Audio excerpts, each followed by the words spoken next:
Bonjour.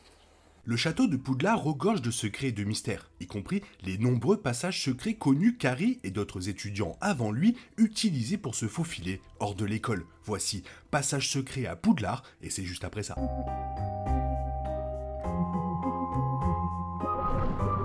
Revelio.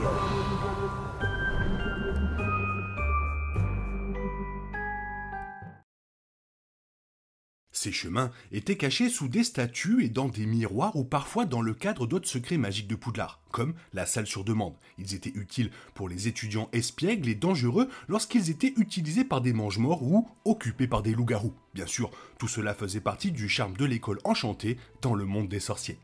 Harry a découvert les passages secrets de Poudlard pour la première fois lorsqu'il a obtenu la carte du maraudeur de Fred et George. James Potter et ses amis avaient passé leur année d'école à découvrir les nombreux mystères du château et à les mettre sur leur carte afin que d'autres étudiants, qui ne faisaient rien de bon, puissent également les utiliser. La carte du maraudeur a tracé 7 passages secrets, même si l'un d'entre eux n'a jamais été décrit dans les livres ou les films. Son emplacement est donc inconnu. Dans les années qui ont suivi le séjour des maraudeurs à Poudlard, d'autres passages ont été ajoutés, totalisant jusqu'à 8 connus dans l'histoire, avec quelques-uns qui ont été inclus dans les films.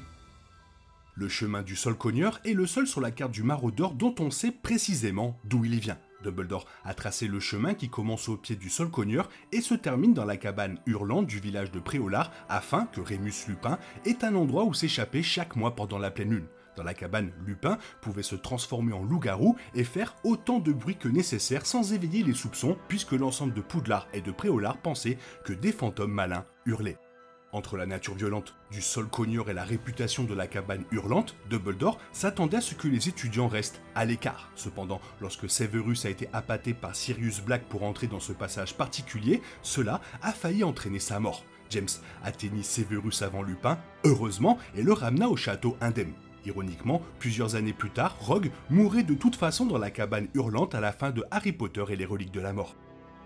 Bien qu'il ne s'agisse pas d'une salle ou d'un tunnel caché, le chemin entre les armoires à disparaître du château de Poudlard et Borgin et Burkes est certainement un passage secret et celui qui peut atteindre la plus grande distance. Bien que les armoires n'aient pas été utilisées comme méthode d'entrée et de sortie du château jusqu'à la fin de Harry Potter et le prince de Sang Mêlé, les armoires à disparaître ont été mentionnées pour la première fois dans le livre Harry Potter et la Chambre des Secrets lorsque Peeves a brisé celle de Poudlard et Harry s'est caché chez Borgin et Burkes. Puis, dans Harry Potter et l'Ordre du Phénix, Fred et George ont enfermé l'un des amis de Draco dans l'une des armoires de Poudlard, inspirant Draco à les utiliser pour faire entrer les mange-morts dans l'école.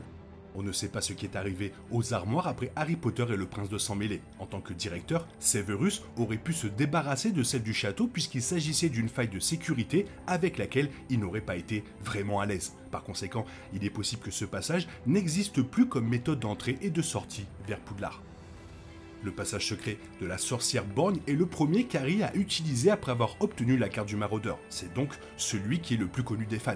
Curieusement, la statue de la sorcière borgne a été vue pour la première fois dans Harry Potter et la pierre philosophale, car elle constitue un élément important du couloir du 3e étage où Touffu gardait la pierre philosophale au cours de la première année de Harry. Bien sûr, le garçon qui a survécu n'avait aucune idée que cette statue gardait un passage menant à Honeydukes dans le village de Préolard.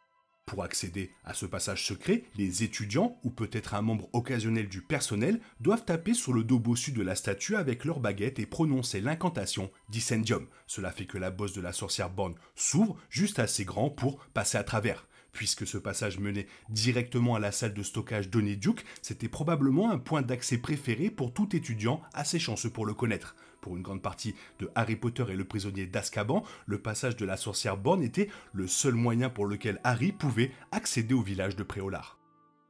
Au 4e étage du château de Poudlard se trouve un miroir qui cache un passage secret particulièrement apprécié de James, Sirius, Lupin et Petit Gros. Il menait quelque part dans le village de Préolard, bien que l'emplacement précis de sa sortie n'ait jamais été précisé. Sirius suggère ce passage à Harry dans le livre Harry Potter et l'Ordre du Phénix, lorsque le trio cherchait un endroit secret pour tenir des réunions pour l'armée de Dumbledore. Il a expliqué que le couloir derrière le miroir était suffisamment large pour que des dizaines d'étudiants puissent s'y installer confortablement. Malheureusement, le passage du miroir du 4e étage a été bloqué par un effondrement au cours des années entre les maraudeurs et le trio fréquentant Poudlard. Par conséquent, ce n'était pas une option pour Harry de l'utiliser pour s'échapper à Préolard ou pour tenir des réunions. Il est difficile de dire précisément comment cet effondrement aurait pu se produire. Étant donné que le passage a probablement été créé par magie, il est probable que quelqu'un ait délibérément provoqué son effondrement dans les années précédant l'arrivée d'Harry Potter. Au premier étage du château de Poudlard se trouve un passage secret caché derrière la statue de Grégoire le Hautain, un sorcier médiéval connu pour avoir créé la pommade pommadante Grégoire, qui fait croire aux buveurs que le brasseur est son meilleur ami. Grégoire le Hautain a utilisé cette potion pour convaincre la famille royale moldue qu'il était leur sujet préféré. Pour une raison quelconque, cela lui a valu un mémorial à Poudlard et une carte Choco-Grenouille en son honneur. Le passage derrière la statue de Grégoire le Hautain était encore fonctionnel lors des événements de Harry Potter, bien que l'endroit précis où il mène ne soit jamais précisé, même s'il doit se trouver quelque part à Préolard. Harry ne semblait jamais avoir besoin de l'utiliser, mais Fred et George Weasley révélèrent qu'ils l'avaient découvert sans l'aide de la carte du maraudeur lors de leur première année de Poudlard. Dans Harry Potter et le prisonnier d'Azkaban, les jumeaux ont remarqué que Lee Jordan voulait leur montrer un nouveau passage qu'il avait trouvé, et ils soupçonnaient que c'était celui derrière le vieux Grégory. Autre lieu exclu des films Harry Potter, le puits ouest de Poudlard est situé au rez-de-chaussée de la tour ouest du château. Il est révélé dans l'édition illustrée de Harry Potter et le prisonnier d'Azkaban, à travers des images sur la carte du maraudeur, que descendre le puits et suivre le passage à l'intérieur mènerait à une fontaine dans le marché de Préolard, bien que l'endroit où se trouve la fontaine n'ait jamais été décrit. À un moment donné, entre la création de la carte du maraudeur et le moment où Harry Potter fréquentait Poudlard, le puits est tombé en désuétude, ce qui a provoqué l'inondation de certaines parties du passage. Cela a amené Fred et George à considérer cette option comme une option viable en dehors de l'école.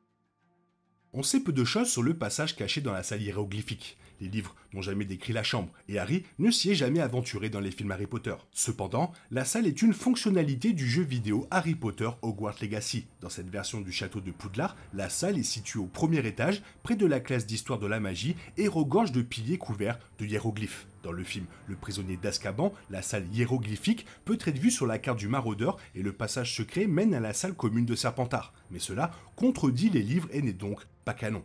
Les jumeaux Weasley ont dit à Harry que la carte du maraudeur comporte 7 passages menant directement à Préolard, de sorte que le passage dans la salle de hiéroglyphes ne peut pas mener à la salle commune de Serpentard.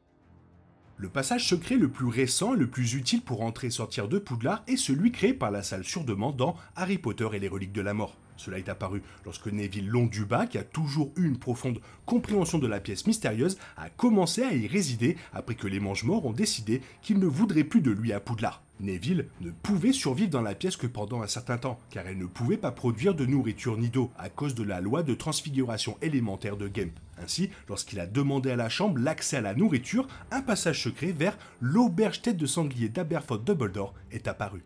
Le trio a utilisé le passage de la salle sur demande pour entrer dans l'école menant à la bataille de Poudlard dans les reliques de la mort. Et c'est également ainsi que les jeunes étudiants ont été évacués du château. Il est intéressant de noter que l'apparence du passage indique que la salle sur demande pouvait créer un chemin vers pratiquement n'importe où à Poudlard ou autour du terrain, ce qui en ferait la salle la plus polyvalente de l'histoire d'Harry Potter. Malheureusement, Harry soupçonnait dans les livres que le feu démon aurait pu détruire définitivement la salle sur demande. Il est donc possible que ce passage n'existe plus à l'école de Poudlard.